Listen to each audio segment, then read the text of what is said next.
Ini adalah India, ekonomi terbesar kelima di dunia dan negara yang akan segera menjadi yang paling padat penduduknya di bumi. Tenaga kerja intensif India adalah bagian besar dari apa yang membuatnya menjadi kekuatan ekonomi di panggung dunia. Sementara banyak negara lain berjuang dengan populasi yang menua dengan keterampilan yang tidak sesuai dengan yang dibutuhkan, India masih memiliki tenaga kerja yang sangat muda dan sangat produktif. Tenaga kerja itulah yang memungkinkan ekonomi ini memanfaatkan peristiwa dunia yang mungkin terlihat sebagai masalah bagi kita, tapi memberikan peluang besar bagi India. Dalam 5 tahun terakhir, negara ini telah membuat berita dengan mendapatkan banyak pekerjaan manufaktur yang sebelumnya mayoritas hanya ke China. Hari ini ketika periode pertumbuhan ekonomi China yang intens tampaknya akan berakhir, mungkin terlihat seolah sekarang giliran India untuk menjadi workshop dunia dan menikmati kekayaannya yang mengikutinya. Ini tentu sesuai dengan rencana pemerintah India untuk memiliki ekonomi senilai 5 triliun dolar pada tahun 2025. Tapi masih banyak hal yang harus dilakukan. Saat ini India menghasilkan 1/6 dari output per kapita China,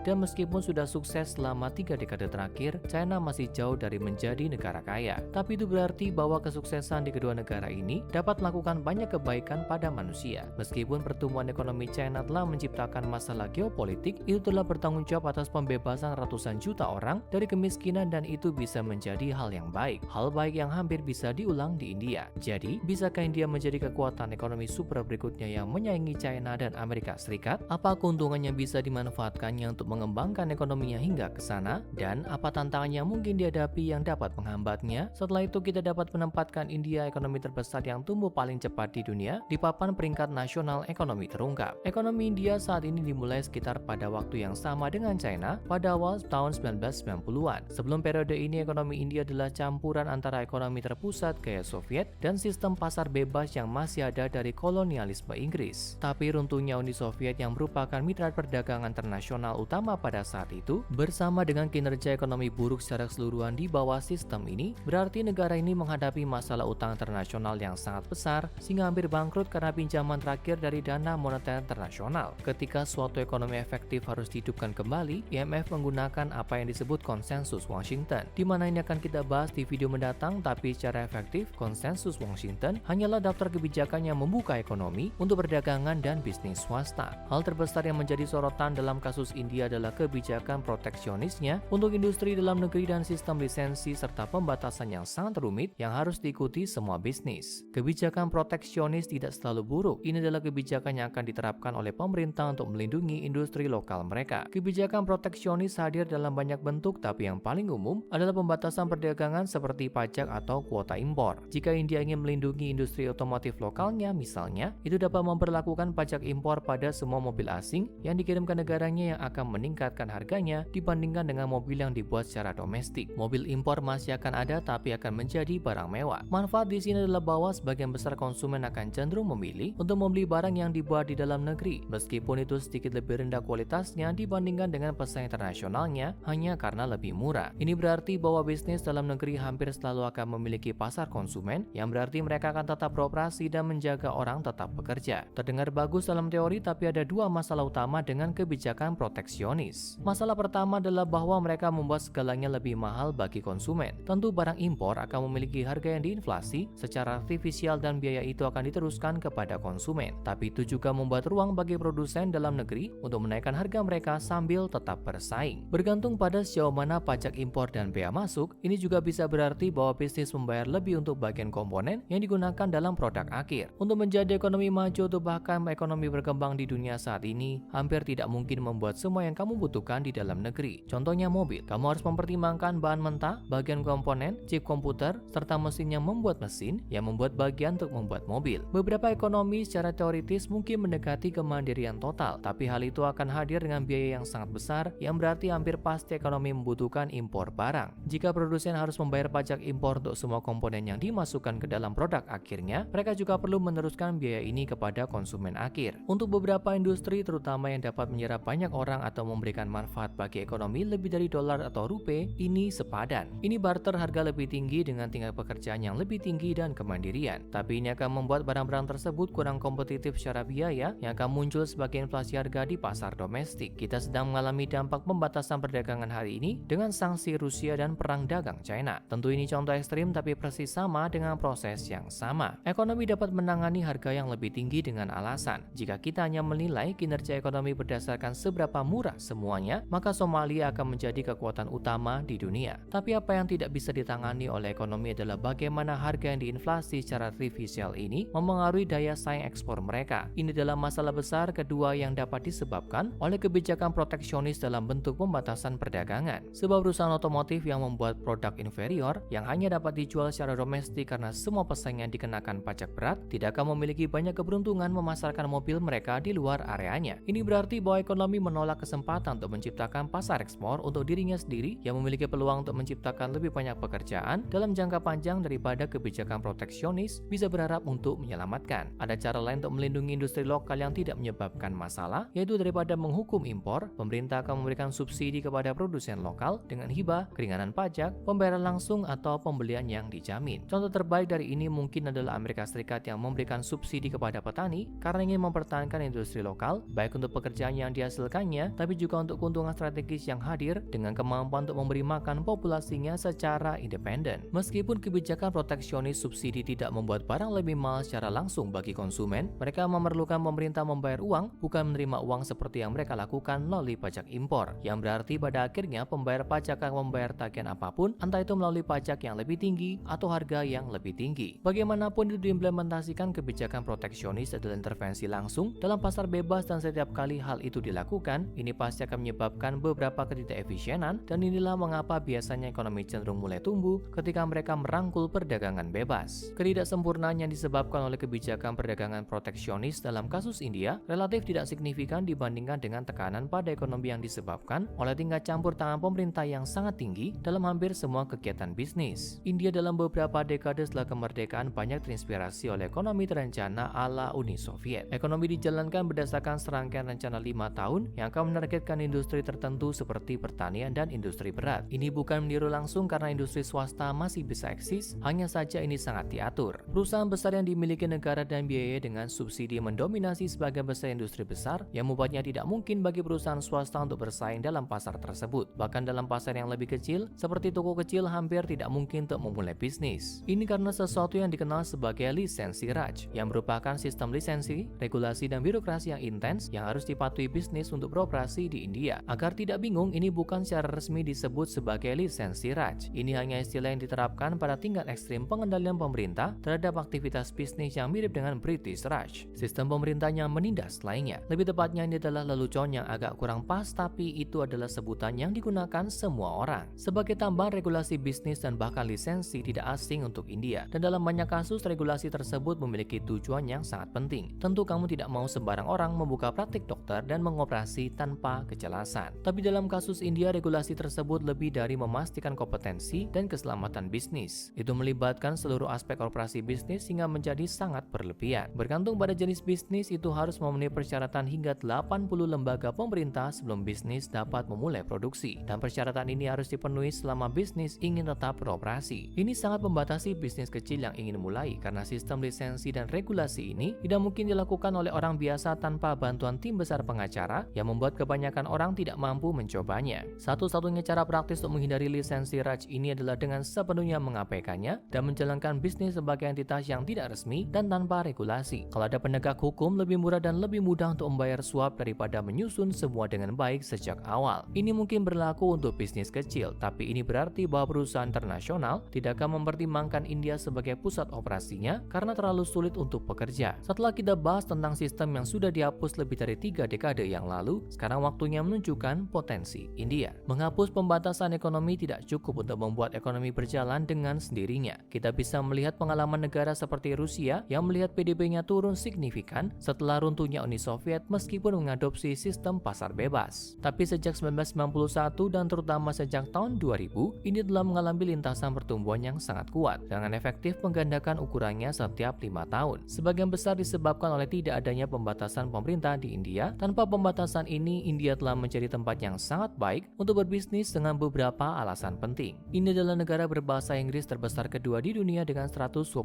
juta orang. Ini penting bagi banyak perusahaan karena bisnis internasional sebagian besar memakai bahasa Inggris sebagai bahasa netral. Pada tahun 1990-an dan 2000-an ini sebagian besar digunakan untuk mendirikan call center hemat biaya. Saya yakin kamu pernah menelpon sebuah perusahaan lalu terhubung dengan seseorang di India. Mungkin terdengar seperti pekerjaan yang tidak begitu keren, tapi ini menciptakan banyak nilai di negara negara itu. Ekonomi pada intinya adalah studi tentang bagaimana orang berinteraksi dengan hal-hal bernilai. Pada tingkat makro ini menimbulkan pertanyaan tentang bagaimana sistem menambah atau mengurangi nilai dari ekonomi nasional atau bahkan global. Suatu negara dapat menambah nilai dengan mengumpulkan bahan baku seperti yang dilakukan negara kaya sumber daya dengan menggali bahan dari tanah. Ini menghasilkan banyak kekayaan tapi secara ilmiah tidak berkelanjutan karena pada akhirnya sumber daya tersebut akan habis. Ekstraksi sumber daya juga memerlukan sedikit tenaga kerja yang berarti marginnya tinggi dan potensi bagi sumber daya tersebut untuk dieksploitasi oleh penguasa dan beberapa perusahaan bahan bakar fosil itu tinggi. Lihatlah daftar negara minyak terkaya di dunia dan kamu akan dengan cepat menyadari bahwa kekayaan sumber daya alam tidak menjamin kemakmuran ekonomi. Negara juga dapat menambah nilai dengan mengimpor bahan mentah tersebut dan mengubahnya menjadi komponen atau produk akhir. Ini manufaktur. Manufaktur bagus untuk kesejahteraan ekonomi karena juga memerlukan lebih banyak tenaga kerja per unit output nilai dibandingkan dengan sebagian besar ekstraksi sumber daya alam. Ini berarti lebih banyak pekerjaan tersebar di antara lebih banyak orang yang menciptakan, kelas menengah yang membuat eksploitasi langsung lebih sulit. Manufaktur juga jauh lebih berkelanjutan daripada ekstraksi sumber daya karena tidak bergantung pada penjualan sumber daya yang terbatas. Jika sebuah negara memiliki aliran bahan impor yang stabil dan permintaan internasional yang konsisten untuk produk yang mereka hasilkan, mereka dapat menciptakan pendapatan dari sektor ini hampir tanpa batas. Sayangnya tentu saja dunia nyata tidak selalu seperti itu dan ekonomi berbasis manufaktur terpapar kondisi ekonomi internasional baik dari sisi impor bahan maupun ekspor produk. Produksi murni tanpa penambahan layanan yang lebih canggih seperti riset dan pengembangan, desain dan pemasaran juga merupakan perlombaan menuju dasar terus-menerus. Perusahaan produk seperti Apple atau Samsung dapat mengalihkan produksi mereka ke mana saja dan lebih sering produksinya akan menuju negara dengan biaya tenaga kerja terendah dan hukum manufaktur yang paling tidak ketat. Membangun ekonomi berdasarkan industri yang hanya dapat tetap layak jika tenaga kerja dibayar sangat rendah dan perusahaan bisa melakukan apapun yang mereka inginkan hampir sama tidak berkelanjutan dengan hanya mengambil bahan dari tanah. Tentu manufaktur yang di-outsourcing dapat menjadi industri yang layak sebagai batu loncatan ke suatu ekonomi yang berjalan terutama pada layanan. Setiap ekonomi maju di dunia menghasilkan sebagian besar output mereka dari layanan yang mencakup segala hal mulai dari sekolah hingga bank. Jika sesuatu dalam ekonomi menambah nilai tanpa menggali dari tanah atau membuatnya di pabrik, kemungkinan besar akan masuk dalam kategori sektor jasa. Sektor jasa sangat penting untuk ekonomi maju karena sangat berkelanjutan dan dapat membuat sektor lain jadi lebih menguntungkan juga. Bayangkan dua negara yang memiliki satu pabrik masing-masing. Satu negara fokus secara eksklusif pada manufaktur, mereka berinvestasi banyak dalam infrastruktur untuk memudahkan masuknya bahan dan pengiriman produk. Mereka juga memiliki angkatan kerja yang menuntut upah sangat rendah sehingga mereka menjadi pilihan logis bagi perusahaan internasional yang mencari outsourcing manufakturnya. Mereka akan mendapatkan banyak bisnis tapi mereka akan menjadi korban kesuksesan mereka sendiri jika proses ini mulai membuat tenaga kerja mereka cukup kaya untuk mulai menuntut upah lebih tinggi. Membandingkan ini dengan negara lain yang masih memiliki pabrik tapi juga memiliki sektor jasa yang kuat dengan perusahaan yang memiliki departemen riset dan pengembangan, desain dan pemasaran internal. Perusahaan ini akan dapat membuat produk mereka sendiri dan mengenakan biaya untuk mereka karena mereka lebih baik dalam riset, desain dan pemasaran. Meskipun sebagian besar nilai dalam contoh ini dibuat dalam sektor jasa, pendapatan seluruh ekonomi akan meningkat yang berarti bahwa pekerja sektor manufaktur akan mendapatkan bayaran lebih tinggi untuk membangun produk yang lebih kompleks dan menambahkan lebih banyak nilai. Akan ada video baru tentang mengapa ekonomi dapat tumbuh selamanya jika dikelola dengan baik. Jika sebuah ekonomi menggunakan manufaktur umum untuk mengubah baja menjadi pisau dan garpu, mereka akan dapat menjual produk tersebut dengan markup sedikit dari biaya bahan dari baja mentah. Itu adalah proses yang sangat sederhana dan ada nilai yang bisa diperoleh di sana. Pada akhirnya dunia membutuhkan pisau dan garpu, tapi barang ini tidak istimewa dan ada batas sejauh mana sebuah perusahaan dapat menjual produk ini sebelum diungguli oleh perusahaan lain di negara lain yang bersedia membayar pekerjanya lebih sedikit. Jika sebaliknya sebuah ekonomi menggunakan sektor jasa untuk merancang suatu alat penerbangan atau peralatan medis mutakhir dan milik sendiri dari lembaran baja tahan karat yang sama, mereka akan dapat menjualnya dengan harga yang jauh lebih tinggi dan upah pekerja pabrik akan menjadi pertimbangan yang jauh lebih kecil karena pembayaran mereka mewakili bagian yang lebih kecil dari harga akhir barang. Ada alasan bagus mengapa barang yang dibuat di ekonomi maju seperti Eropa atau Amerika dianggap memiliki kualitas yang lebih tinggi, dan itu karena umumnya memang demikian. Hal ini bukan karena manufaktur di China atau India secara intrinsik lebih buruk, tapi karena masuk akal untuk memproduksi barang berkualitas di ekonomi ini. Barang yang hanya laku karena harganya murah tidak akan menjadi semurah dibandingkan dengan yang diproduksi di negara lain. Tapi apa hubungannya semua ini dengan India dan potensinya untuk pertumbuhan masa depan? Dengan demografi yang unik, India memiliki potensi untuk melompati progres ekonomi yang lambat yang biasanya dialami oleh suatu ekonomi dalam proses tumbuh dari ekonomi yang belum berkembang menjadi ekonomi berkembang dan akhirnya diharapkan menjadi ekonomi maju. Tentu saya katakan bahwa tidak ada yang bisa memprediksi masa depan terutama ekonomi. ekonomi, tapi masih layak untuk ditelusuri dalam kasus India, karena bahkan jika skenario ini tidak terwujud, itu adalah studi kasus yang sangat menarik tentang keunggulan komparatif ekonomi. Kebanyakan orang mungkin berpikir bahwa saingan global terbesar India adalah China, tapi itu tidak selalu benar. Mereka dapat dan mungkin akan bersaing di pasar yang berbeda. Sangat sulit untuk mengoutsourcing jasa ke China, mengabaikan sejenak semua risiko kedaulatan yang hadir dengan China, terutama dalam beberapa bulan terakhir, sebagian besar populasi tidak bicara bahasa Inggris, dan di luar itu budaya bisnis mereka sangat berbeda dari Barat. Tapi sejak penghapusan pembatasan perdagangan dan lisensi Raj pada awal 1990-an, India telah menjadi tempat yang fantastis untuk outsourcing jasa. Kita bahas lagi tentang call center. Kalau kita langsung membandingkan call center di India dengan pabrik di China, dua industri ini akan terlihat cukup mirip. Keduanya membayar upah rendah dan keduanya sebagian besar untuk keuntungan perusahaan asing. Industri ini merupakan ekuivalen ekonomi global dari pekerjaan tingkat pemula. Hanya pabrik adalah pekerjaan tingkat pemula di restoran cepat saji, dan call center adalah pekerjaan tingkat pemula di perusahaan Fortune 500. Pekerjaan pabrik sulit untuk diubah menjadi apapun selain itu. Sementara pekerjaan yang sangat dasar di sektor jasa jauh lebih mudah untuk diubah menjadi pekerjaan yang menambah nilai lebih dengan pelatihan dan pengalaman. Hari ini perusahaan India menawarkan layanan yang jauh lebih kompleks daripada call center biasa. India telah menjadi tujuan utama untuk layanan akuntansi, rekayasa, desain, dan bahkan layanan hukum, semua industri yang tidak bisa ditandingi negara lain di bumi dari segi manajemen tenaga kerja dan efisiensi biaya. Untuk lebih jelasnya, India masih memiliki tenaga kerja murah untuk mengambil banyak pekerja manufaktur dari China, dan mereka tanpa ragu akan mendapatkan manfaat besar dari industri ini sebelum akhirnya meneruskan tongkat estafet ke negara lain yang muncul dan menawarkan biaya yang lebih rendah. Tapi kemampuan unik India untuk menjadi pusat sektor jasa bisa menjadikannya salah satu kekuatan ekonomi utama di dunia dalam beberapa dekade mendatang. Tapi dengan optimisme itu, mungkin juga pas untuk mencari tahu apa resikonya ekonomi India setelah beberapa waktu di tahun 2020 menyusut. Jelas, kondisi ekonomi global menyusul pandemi virus corona adalah alasan utama di balik ini dan India sangat terpukul oleh wabah itu. Tapi bahkan sebelum itu pertumbuhan negara tersebut telah menunjukkan tanda-tanda perlambatan. Penjelasan populer untuk ini di antara para ekonom adalah bahwa ekonomi India pada saat yang sama terlalu diatur dan kurang diatur. Meskipun ada perubahan yang dilakukan pada awal tahun 1990-an,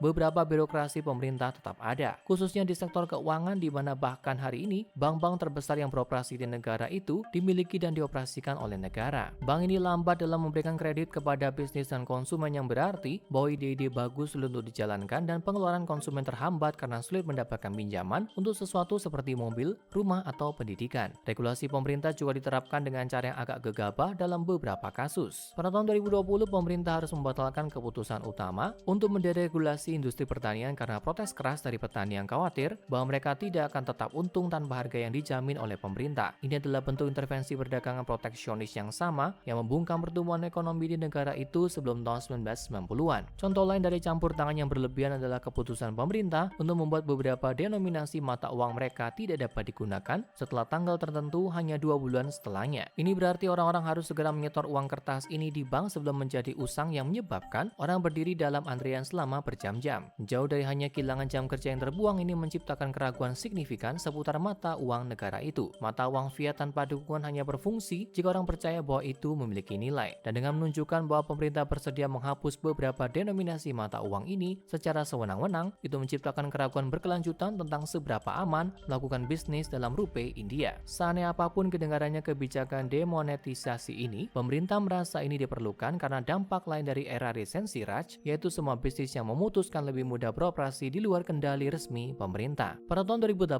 bisnis informal di pasar abu-abu, menurut sebagian besar perkiraan membentuk lebih dari setengah dari total output India. Meningkatkan pajak dari bisnis dan pekerjaan informal tentu sangat sulit, sehingga pemerintah berharap dengan memaksa bisnis untuk mendepositokan uang tunai mereka akan memaksa orang untuk melaporkan pendapatan mereka dan membayar pajak. Meskipun tidak berhasil, tapi tindakan tersebut memang menyoroti masalah ekonomi informal. Banyak pekerja enggan untuk beralih ke peran formal yang menambah nilai karena mereka akan dikenakan pajak dan penghasilan mereka akan berakhir lebih rendah daripada apa yang mereka dapatkan dengan bekerja di pekerjaan informal dengan pembayaran tunai. Perusahaan multinasional besar tidak menggunakan sistem pembayaran tunai langsung, yang berarti bahwa beberapa pekerja mengalami kesulitan menarik tenaga kerja di negara dengan populasi hampir 1,5 miliar orang. Pembagian antara sektor formal dan informal juga mengancam menciptakan ekonomi dua tingkat di mana pekerja terampil yang dapat berbicara bahasa Inggris akan menjadi kelas sendiri yang mendapatkan pendapatan jauh lebih tinggi daripada sebagian besar penduduk yang bekerja dalam ekonomi informal. Meskipun ini tidak akan berdampak pada angka PDB utama, alasan kita menginginkan pertumbuhan ekonomi pada awalnya adalah untuk meningkatkan kondisi hidup peserta dalam ekonomi ekonomi tersebut. Ada kabar baik di sini, sebuah laporan yang diterbitkan oleh State Bank of India menemukan bahwa ekonomi informal telah menyusut dari 52% dari total output ekonomi pada tahun 2018